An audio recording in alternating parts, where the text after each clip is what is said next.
if you see the ASA report, a child who's in class 5 is not able to read the curriculum of class 2. But technology is one thing. You can get the technology, but you need to train the people to use the technology. Correct. You need to set the curriculum. Yeah. So the whole issue again comes back to how we get ready. Hello all, welcome to another insightful episode of Learning Curve. Today we have with us one of the most revered personalities in the Indian education sector, Mr. Mansoor Ali Khan. He's the co-founder of Delhi Public Schools in Bangalore and Mysore, and also has recently co-founded the School of India. Beyond education, he is also the secretary of All India Congress Committee AICC. He has a very distinguished career which harmoniously blends between education and public policy. Thank you so much, sir, for joining us today, and looking forward to have a great conversation. Thank you for inviting me for this podcast. Thank you. Yeah. So, sir, I'll start with the most recent endeavor of yours, which is School of India, because it kind of fascinated me a lot how you've built it with a combination of more the Indian ethos and also a lot of technology-oriented learning, right? So my first question would be like, how do you balance out incorporating these technologies like AI and VR with the indigenous knowledge systems of India in the schools? First, when we came up with the concept of School of India, we thought that India has a lot to offer, or in the past also has offered a lot to the world.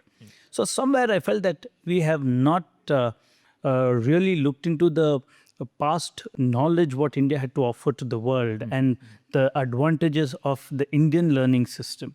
So we came up with the school where we have the Indian tradition, ethos, as a core, and also be a modern progressive schools where technology and learning and everything is in tune with the present day world. So we came up with this concept of School of India, and I think in Bangalore the school has been received very well, and it's getting stronger and stronger day by day. I'm also very excited looking at the website, very looking forward to visit to the school as well. From India as a whole, if you look at, what do you think the technology, how can technology play a role in bridging education gap across India, not just in like premium schools, but also across India? See, if you foresee, every era has a different innovation and what has come into the different sectors, and education is not different. So earlier, 15 years back, we used to say smart classes. Yeah. Now you hear about AI and then VR. So education and technology actually are not two extreme different poles. They go hand in hand. And as the new technologies come in, the education sector adapts into it. Because as time goes by, the learners are from a different generation. And so we have today children who are very, very comfortable with technology. The teachers have got used to technology. So good progressive institutions get automatically, there's a synergy and a system where technology and the education system go hand in hand. You did mention in your previous answer that teachers also are evolving, right? So in the last decade, I've interacted a lot with your schools in DPS, Electronic City, Bangalore East, and I've seen that you give a lot of autonomy to teachers and principals to kind of try out new things, take independent decisions, right? Which is highly commendable. So in this era of rise of technology, AI in education and all, how do you think the teacher's role will evolve? And also, are you as a school consciously kind of allocating budget and time to train these teachers in this professional development with technology? See, the core of the school are the teachers, the students, and then the management and parents also are there. But unless and until, because one fortunate thing with our group of schools is the teachers have been very innovative, creative, and adapted to technology. Right. And today we talk about AI. Most of our teachers are already aware that they have to get used to AI, and AI doesn't pose a threat to a teacher. It's an additional tool.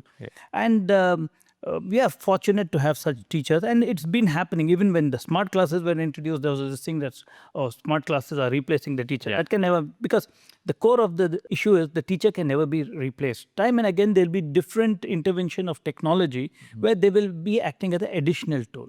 And as a education institution and as a group of institutions, we are always aware that we have to invest in new technology, new training, and teacher training programs. So we have been investing in these technologies and training programs, because finally it is the onus is on the institution and the management that we keep updated with the current trend in education or the technology which is available. I think you've been in the forefront of adopting technologies from what I've seen in the edtech space as well in the last 10 years. You've also emphasized in most of your columns and interviews, what I've seen is you've emphasized a lot on holistic development of students, right? Would love to know, in your opinion, what holistic development means to the modern day learners. You've also stressed a lot upon stress-free learning environments, Yes. right? I think our audiences would want to love to know how have these been implemented in your schools. Actually, when we say holistic, what we want in a school, somewhere I felt that we have been the emphasis has been on marks, Academic. academic. Yeah. And marks and academic, yes, it's important, but that's not the only thing which is there. Yeah. Because finally, a school should prepare a child to face the world. What are the challenges? What are the issues he or she may face once they are even out of the school? Yeah. So what we have done, I've always believed that we in the school for a holistic development, we need to teach the child empathy, innovation, creativity, problem solving. So he or she should be ready to face the world and the real world issues once you go out of the school. And that becomes a very, very important aspect of the school. And also, there's an additional responsibility of the school, like how you make a child interested in arts, dance, Right. music, because this directly or indirectly impacts the personality. So marks and academics are extremely important, but this holistic development also is very, very important for a child. So we have adapted because in DPS or School of India, we have apart from the academic and marks assessment, we have an assessment of the child on various different parameters. Great. Like, for example, let it be innovation, creativity, and the different, if that quest is not there of innovation, creativity, problem solving. So somewhere down the line, we feel the education would be incomplete. Yeah. So that's how we've been doing in all our schools, where we go into life skill programs. And for example, now with each generation, the type of children which join the school are different. Yeah, Generational changes and challenges. Absolutely, yeah. And now, if there is so much of influx of information the child receives. Yeah. Now, I always used to call myself as digital convert. From when we did our schooling to what's happened to it. Now the children are digitally born. They don't know a world without email, internet, or your social media. Correct. So as a school, we have to take all these factors into consideration. And in DPS and School of India, we've been doing that. That's amazing, sir.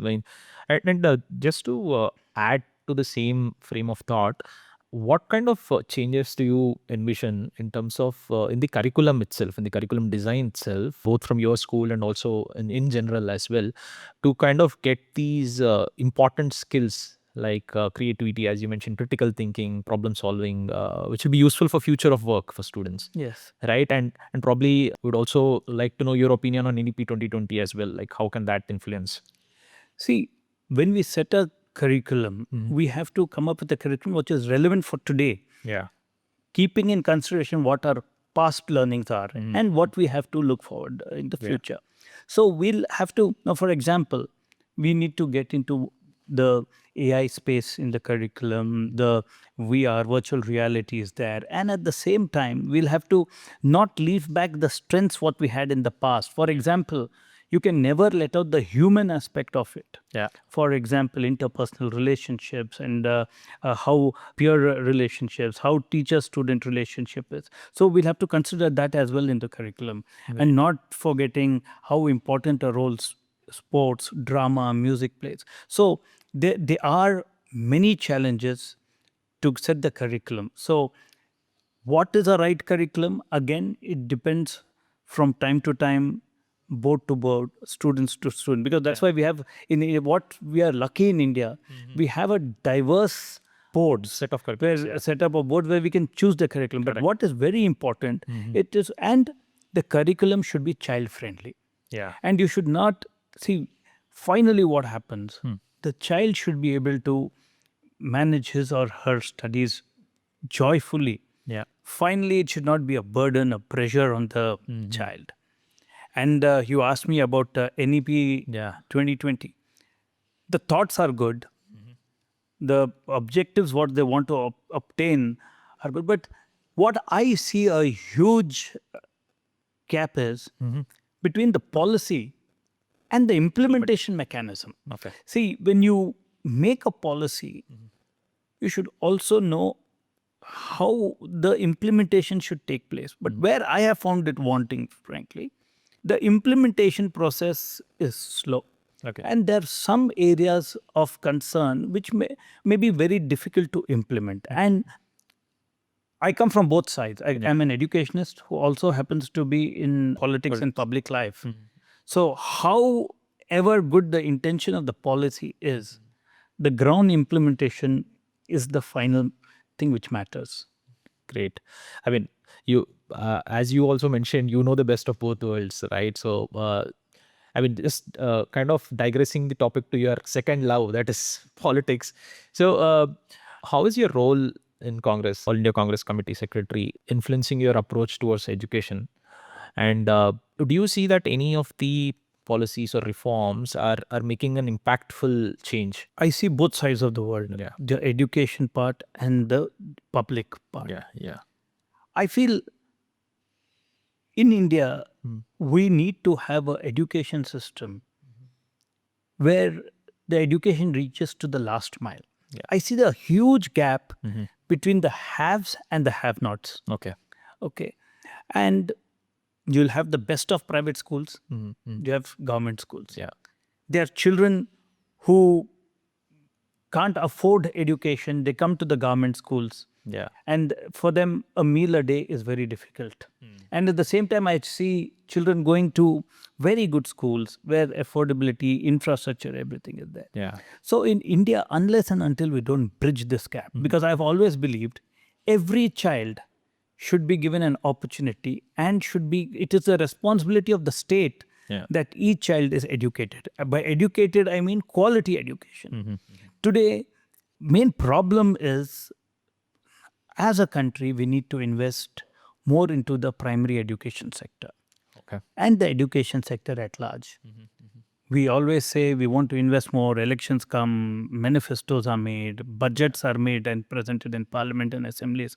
But according to me, the unfortunate thing is, we are not ready to spend more into education. At least when we, from the time of independence, we are hoping that at least 6%, according to me, that also is a little less, will be invested in the education sector, but we are not reaching that. We are around 3.5%. Okay. And I hope to see a day, because if the governments don't invest in their schools, you will have children who, majority of the children who can't afford quality education, and the government should step up and invest more in the primary education sector. I mean, just to kind of follow up on the same question, you did touch upon equitable education system in India, right? From the premium schools to government schools. Do you think technology can play a role in trying to bridge that gap to level the playing field? See, definitely technology can play a big role. For example, today, if you see the ASA report, a child who's in class 5 is not able to read the curriculum of class 2. But technology is one thing. You can get the technology, but you need to train the people to use the technology. Correct. You need to set the curriculum. Yeah. So the whole issue again comes back to how we get ready. Now, for example, the private schools in a position to train the teachers and the students with technology. But at the same time, when you go down to the government schools, at this point of time, we still don't have the quality of teachers nor the training facilities to adapt to this sector. Otherwise, definitely technology will play a huge role to bridge this gap between the two sections. Just to also slightly kind of taking you back a few years back to the pandemic, I think you were one of the top 30 leaders who were awarded by Education World as top leaders during the pandemic, how you've handled the entire situation, right? So reflecting on that, do you think there are any learnings you've gained as an education leader and which might be useful in the non-pandemic world as well? See, during the pandemic, one thing which taught every one of us was you can't know what's coming at you or what's you're going to face in the future, because it was suddenly a situation where the entire learning stopped, the world stopped, and there was panic all around. Correct. But nonetheless, what we had even done before the pandemic, 3 to 4 months before, we had developed our own online classroom system. Great. Because at the institution, we were watching the COVID-19, what happened with Spain, came into China. So it was just a matter of time. Early science, yeah. So we were quite prepared at the time of pandemic to face the situation, though we never knew how it would unfold. That had a lot of learnings for us. And one thing what the pandemic taught us, not to take anything for granted. Actually, the world can change anytime, any moment with a few instances. Yeah. And that actually, the 2-3 years, I think humbled the entire society and even the education sector and the schools. And one thing I have always felt during the pandemic, the unsung heroes or heroines were the teachers. Because I also requested to the government at that point of time, they declared the COVID warriors for nurses and hospital staff and all that. But silently, the teachers were working online, going through so much stress, and made sure the children didn't suffer with lack of learning. So I always felt that during COVID, I learned that how the teachers can arise to a situation and how they can adapt. Many teachers were not used to technology. Correct. But by the end of the COVID season, I think the teachers were so aware of technology, and that has positive side is now teachers are open to technology and change. And for example, today when I talk to my teachers and say, what's it's changing AI, they say, sir, we are okay for AI, we are okay for VR. So they are more acceptable with it now. Amazing. I mean, that was a paradigm shift, I should say, both from, and that actually gave boost to a lot of tech companies in education to do a lot of innovations. Also touching upon, I mean, you being in public life a lot, how is this translating to the school? Like, how are the students and teachers kind of interacting with broader communities? Like, because I think that is a best way to also kind of get the social, emotional, and ethical learning experiences, and also to cultivate a social responsibility in students, right? How are they interacting with the broader community? Actually, it's a responsibility of the school to make sure that children are also interacting with the community.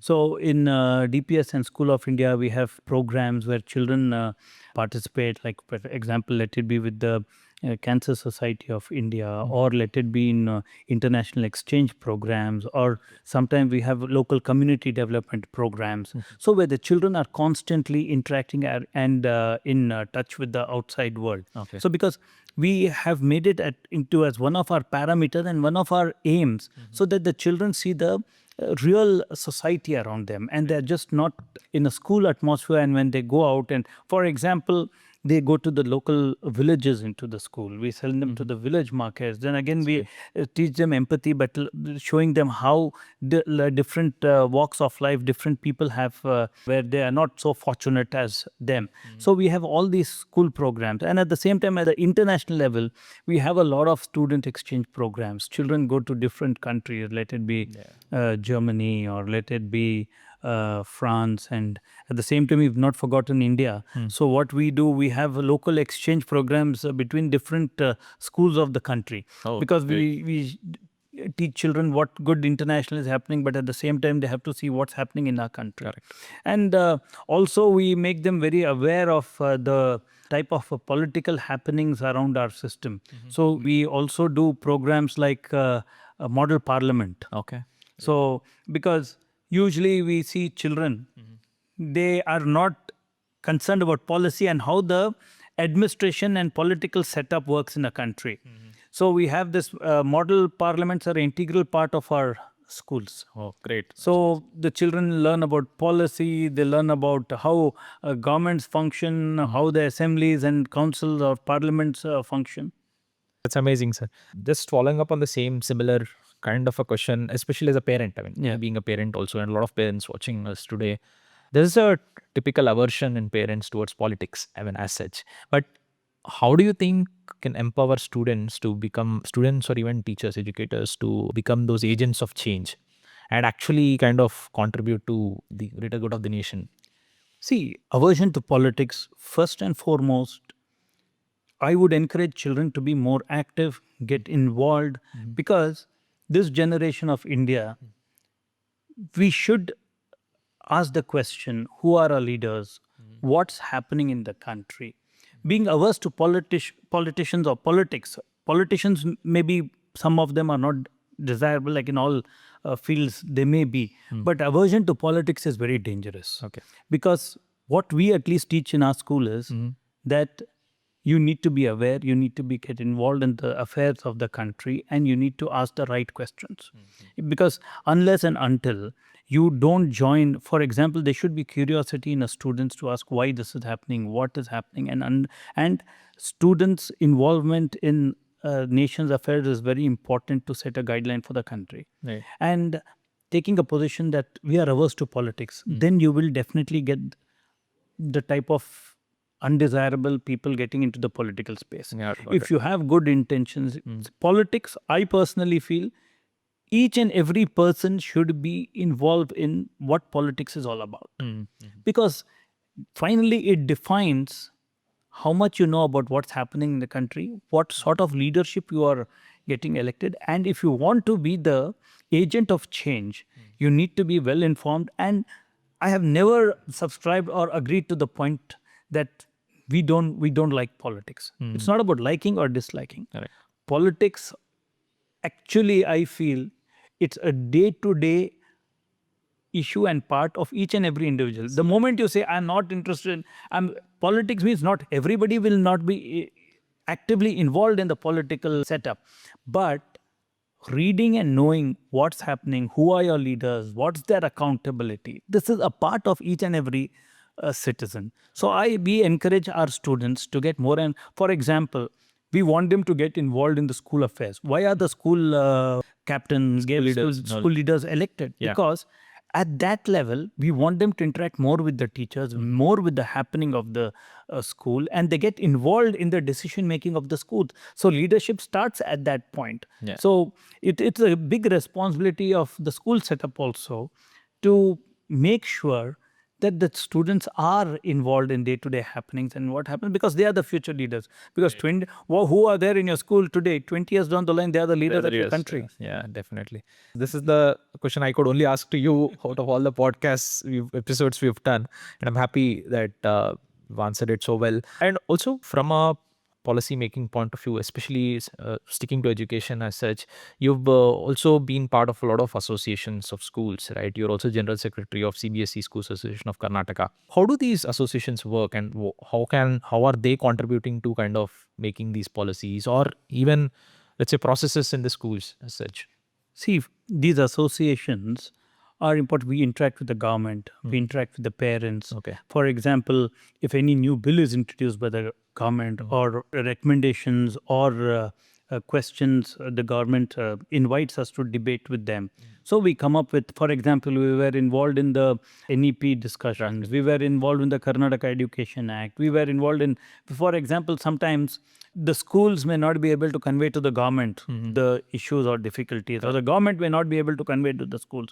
So we, in between, act like a communication channel, or also at times we reason out why one policy may not be good, one policy may be good. And as an association, this helps, because many a time there may be some schools also. As an association, we also act like a helping hand for the schools, where some schools may not be in a position to have some particular training programs or some issues they may have with the schools. Or for example, nowadays there's a constant conflict between parents and schools about fees, and with the government, with the regulations. So whenever the fees issues also are there, we try to discuss with the schools, the parents, the governments, and come to an amicable solution where education is, because the subject of fees is very, very emotive and very crucial for parents and schools.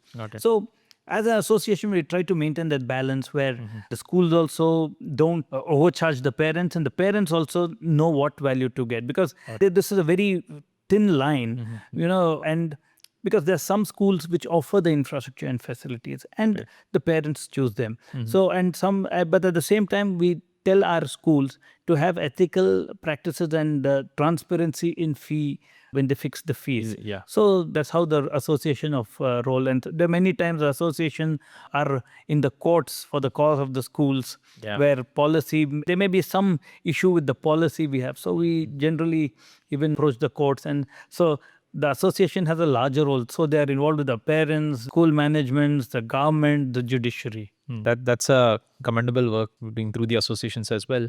So you've had a very diverse career, right? Education, public life.